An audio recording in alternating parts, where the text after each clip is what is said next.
ঝোল করবো ফুলকপি আলু দিয়ে। ফুলকপি আলুগুলো অল্প একটু ভাপিয়ে নিয়েছি, সোয়াবিনগুলো গরম জলে ধুয়ে রেখেছি। নিরামিষ করবো এটা। মশলা এই যে ধনে, জিরে, শুকনো লঙ্কা, কাঁচা লঙ্কা, আদা এটা বেটে দেবো, আর গরম মশলাটা বেটে দেবো, দিয়ে বেটে নেবো একবারে। তুলে নেবো আলাদা করে। কড়াইয়ে তেল দিলাম, তুলে নেবো। একটু লবণ হলুদ দেবো, লবণ দিলাম, হলুদ দিলাম,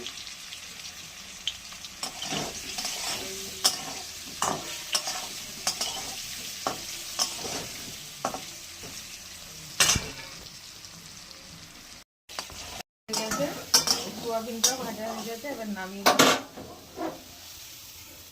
তেল দিলাম,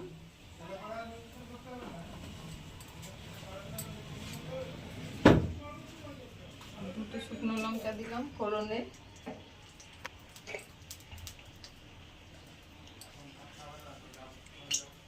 একটু পাঁচফোড়ন দিলাম,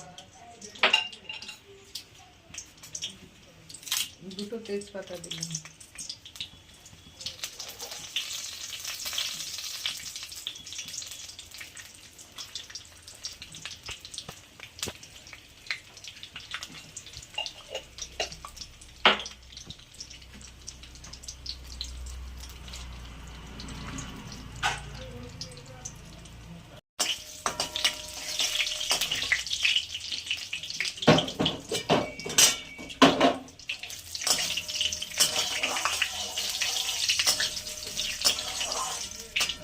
মশলাটা বেটে রেখেছিলাম দিয়ে দিলাম,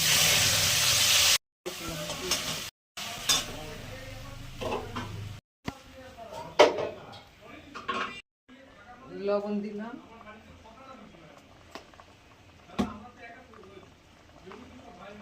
হলুদ দিলাম,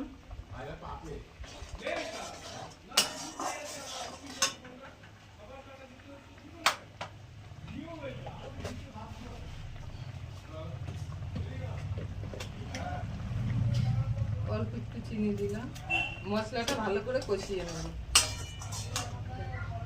মশলাটা কষানো হয়ে গেছে, জল দিয়ে দিলাম, গরম জল দিলাম। এবার ঝোল ফুটে গেছে, দিয়ে দিলাম। কষালাম না, সবজিগুলো ভেজে তুলে নিয়েছিলাম, ঝোল ফুটলি ঝোলের মধ্যে দিয়ে দিলাম, দেখতেই পেলেন। গেছে সোয়াবিন, ফুলকপি, আলুর ঝোল পাতলা ঝোল হয়ে গেছে, একদম পাতলা। এটা গরম ভাতের সাথে খুব ভালো লাগবে।